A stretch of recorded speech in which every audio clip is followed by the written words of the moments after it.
नमस्ते। आप देख रहे हैं टॉकिंग पॉइंट। मैं हूं आपके साथ किशोर रजवाणी। जब से भारत सरकार ने सेना के तीनों अंगों के साथ मिलकर सेना में भर्ती के लिए अग्निपथ योजना की घोषणा की है, तब से देश के कई हिस्सों में इसका विरोध हो रहा है। खासकर बिहार में तो हालात काफी बिगड़े हुए नजर आ रहे हैं। पहले आप इस योजना के खिलाफ देश के अलग अलग हिस्सों में हुई हिंसा की कुछ तस्वीरें देखिए। फिर हम आपको बिना राजनीति में उलझे इस योजना से जुड़ी हर वो जानकारी देंगे जिससे यह साफ हो जाएगा कि ये योजना देश की सेना को मजबूत बनाएगी या ये देश के लाखों युवाओं के लिए सेना में सिर्फ 4 साल का एक टूर साबित होगी।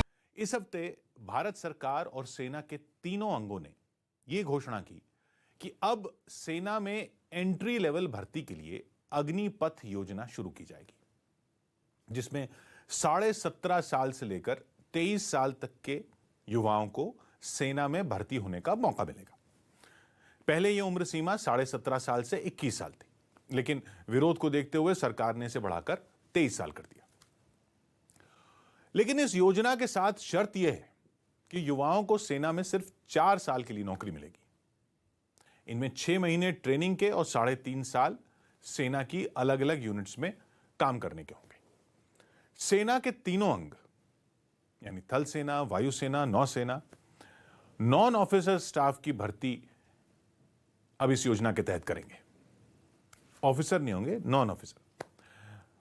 जब इन युवाओं का सेना में 4 साल का कार्यकाल खत्म होने लगेगा तो इनमें 25% युवाओं को, यानी हर 4 में एक युवा को उसके प्रदर्शन के आधार पर 15 साल के लिए सेना में भर्ती कर लिया जाएगा। लेकिन करीब 75% युवा ऐसे होंगे जिन्हें घर लौटना होगा। फिलहाल सेना में एंट्री लेवल पर शॉर्ट सर्विस कमीशन यानी एसएससी के तहत भर्तियां होती हैं, जिनमें नौकरी की मियाद 10 साल होती है, जिसे 14 साल तक बढ़ाया जा सकता है। अग्निपथ योजना के तहत जिन युवाओं की सेना में भर्ती होगी उन्हें अग्निवीर कहा जाएगा। थल सेना इसके तहत पुरुषों की भर्ती करेगी, तो वायुसेना और नौसेना में महिलाओं को भी मौका दिया जाएगा। थल सेना में भर्ती के बाद युवाओं को 10 हफ्ते से लेकर 6 महीने तक की ट्रेनिंग लेनी होगी। नौसेना में भर्ती होने वाले युवाओं को कम से कम 16 हफ्ते की ट्रेनिंग मिलेगी। इसमें 2 हफ्ते उन्हें नौसेना के जहाजों पर समुद्र में भी गुजारने होंगे। वायुसेना उन्हीं युवाओं को ट्रेनिंग देगी जो सभी तरह के मेडिकल और फिटनेस टेस्ट पास कर लेंगे। इस योजना के पहले चरण में 46,000 महिला और पुरुषों की भर्ती होगी, लेकिन सरकार 4 साल में इस आंकड़े को 59,000 प्रतिवर्ष हर साल तक ले जाना चाहती है। पहले चरण में इन 46,000 युवाओं में 40,000 थल सेना का, जबकि 3,000 युवा नौसेना और वायुसेना का हिस्सा बनेंगे। अगले साल अग्निपथ योजना के तहत 46,500 युवाओं की भर्ती की जाएगी और इसके जरिए भारतीय वायुसेना में 3,000 की बजाय 3,500, 3,500 युवा भर्ती होंगे। फिलहाल सेना में एंट्री लेवल पर हर साल औसतन 60,000 जवानों की भर्ती होती है, लेकिन कोविड-19 की वजह से पिछले 2 साल से ये भर्तियां नहीं हो रही थी। लेकिन अब अगले 9 महीने में इन 46,000 युवाओं को भर्ती करने का लक्ष्य है। अब आते हैं अग्निवीरों की सैलरी पर। सेना में भर्ती होने वाले अग्निवीरों की सैलरी जो है पहले साल 30,000 रुपए होगी। सीटीसी, वैसे तो सीटीसी का मतलब होता है कॉस्ट टू कंपनी, लेकिन आप इसे कॉस्ट टू कंट्री भी कह सकते हैं। सेना है। इन 30,000 रुपयों में अग्निवीरों को इन हैंड सैलरी 21,000 रुपए मिलेगी, कट कटा के 21,000 रुपए, जबकि बाकी के 9,000 रुपए एक फंड में जमा किए जाएंगे जिसे सेवा निधि नाम दिया जाएगा। यह आपकी सैलरी से कटने वाले पीएफ की तरह है। भारत सरकार भी अपनी तरफ से 9,000 रुपए जमा कराएगी। दूसरे साल अग्निवीरों का पैकेज 33,000 रुपए का हो जाएगा और इसमें भी 30% सेवानिधि फंड में जमा कर दिया जाएगा, जो 9,900 रुपए होगा। सरकार भी इतनी ही राशि सरकार की सेना निधि में डालेगी, सरकार भी डालेगी सेना निधि में 9,900 रुपए। इसी तरह हर साल इन सैनिकों का मंथली पैकेज और फंड में कंट्रीब्यूशन बढ़ता जाएगा। चौथे साल के आखिर में इन सैनिकों का मंथली पैकेज 40,000 रुपए हो जाएगा, जिसमें इनके हाथ में 28,000 रुपए आएंगे, जबकि 12,000 रुपए फंड में जमा कर दिए जाएंगे। यानी पहले साल सैनिकों का पैकेज करीब 4,76,000 रुपए का होगा सालाना, जबकि चौथे साल में यह बढ़कर 6,92,000 रुपए हो जाएगा। 4 साल के बाद सैनिकों को सेवा निधि फंड में जमा हुए पैसे भी मिलेंगे, जो मौजूदा ब्याज दर के हिसाब से करीब 11,71,000 रुपए बैठते हैं। अब बड़ी बात यह है कि यह पूरी राशि टैक्स फ्री होगी। केंद्र सरकार द्वारा घोषित की गई अग्निपथ योजना भारत के नौजवानों को देश की रक्षा व्यवस्था से जुड़ने और देश की सेवा करने का एक सुनहरा अवसर देता है। अग्निवीर हूं, यह उनकी ताजिंदगी के लिए पहचान बन जाती है। इसके अलावा अग्निवीरों को बिना कोई कंट्रीब्यूशन दिए 48 लाख रुपए का जीवन बीमा भी मिलेगा। इसके अलावा अगर सेना में सेवा के दौरान किसी सैनिक की मौत होती है, उसके परिवार को अलग से 44 लाख रुपए भी मिलेंगे। इसके अलावा अगर सेना में सर्विस के दौरान कोई सैनिक डिसेबल्ड हो जाता है, तो उसे डिसेबिलिटी 15, 25 या 44 लाख रुपए का हर्जाना मिलेगा। लेकिन इस योजना के तहत भर्ती हुए युवाओं को कोई पेंशन नहीं मिलेगी। वैसे अभी शॉर्ट सर्विस कमीशन के तहत जो युवा सेना में भर्ती होते हैं और एसएससी की अवधि पूरी होने के बाद परमानेंट सर्विस कमीशन के लिए आवेदन नहीं करते, यानी सेना से रिटायर हो जाते हैं, उन्हें भी पेंशन नहीं मिलती। पेंशन तभी मिलती है जब कोई सैनिक परमानेंट सर्विस कमीशन के लिए अप्लाई करता है और सेना में कम से कम 20 साल बिता लेता है। इस योजना की वजह से भारत सरकार के खजाने पर पड़ने वाला पेंशन का बोझ भी कम होगा, क्योंकि भारत के रक्षा बजट का एक बड़ा हिस्सा तो सिर्फ पूर्व सैनिकों की पेंशन में ही चला जाता है। उदाहरण के लिए इस साल भारत का रक्षा बजट 5,25,000 करोड़ रुपए है। इसमें करीब 1,19,000 करोड़ रुपए पेंशन के लिए रखे गए हैं, जबकि 2,33,000 करोड़ रुपए सैलरी के लिए, सैनिकों के भोजन के लिए और बुनियादी रखरखाव पर खर्च की जाएंगे। जबकि सेना के आधुनिकीकरण और नए हथियार खरीदने के लिए 1,70,000 करोड़ रुपए के आसपास बचते हैं। अब आते हैं इस योजना से होने वाले फायदों की ओर और इस पर उठ रहे सवालों पर। पहली बात यह है कि इस योजना का सबसे बड़ा मकसद भारतीय सेना के तीनों अंगों को युवा बनाना है, उनकी median age, mean age, average age कम करना है।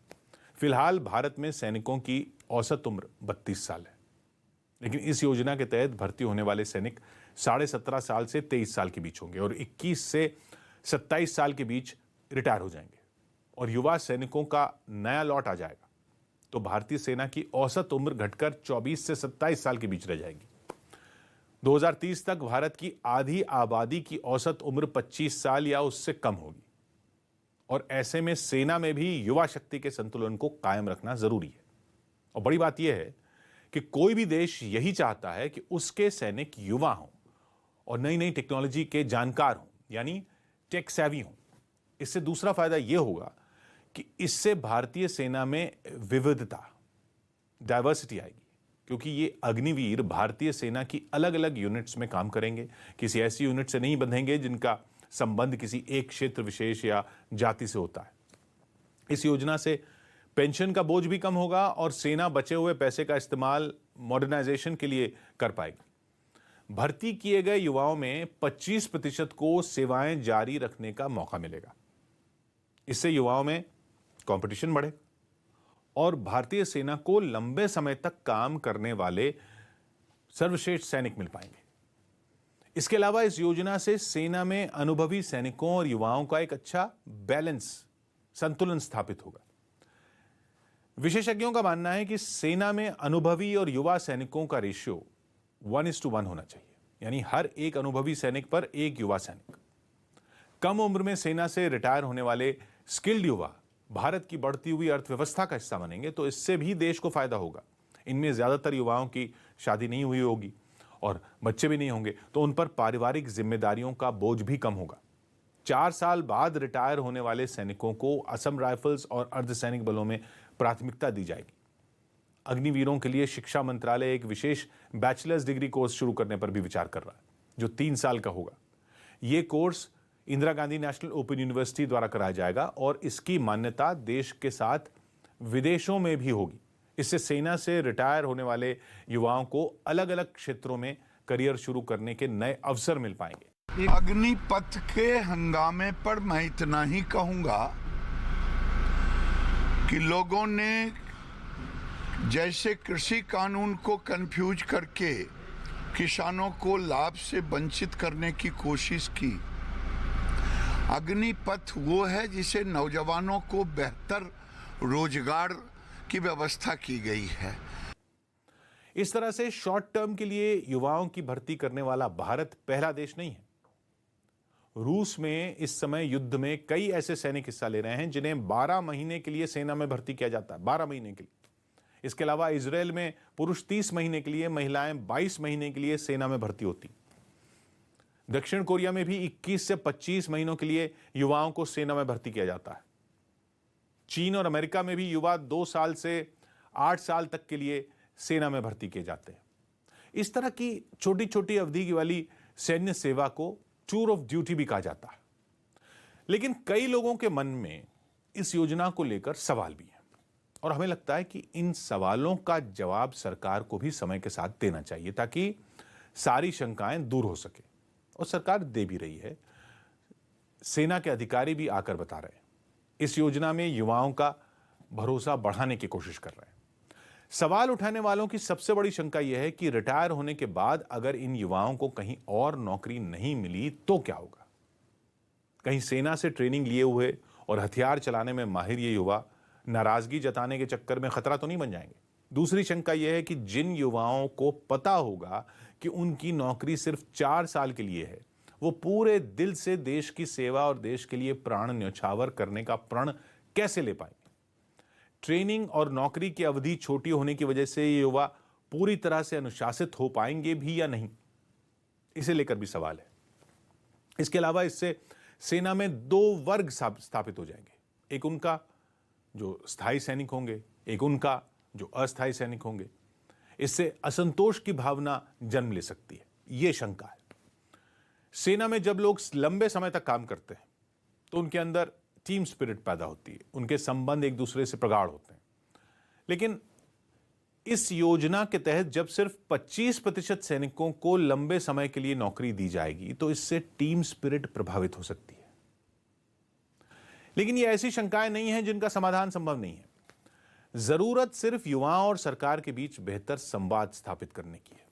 सरकार युवाओं की चिंता को कम करे, ये कोशिश सरकार की है, और युवा इसे एक नए करियर ऑप्शन और देश सेवा के सुनहरे मौके की तरह देखें, ये कोशिश सरकार की है।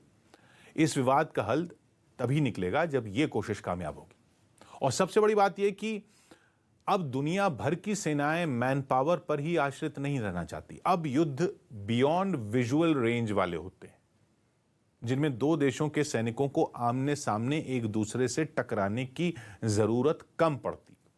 ज्यादातर काम मिसाइलों, आर्टिलरी, यूएवीज और एआई के जरिए ही होने लगा है। इसलिए यह भी समझना चाहिए कि देश की सेना भविष्य के लिए खुद को तैयार कर रही है और अपने आप को उसी मुताबिक अपने आप में बदलाव कर रही है, ढाल रही है अपने आप को। कोई भी बदलाव शुरू में तकलीफ दे लगता है, लेकिन जब उसके सुखद परिणाम आते हैं तो इससे सबको फायदा होता है।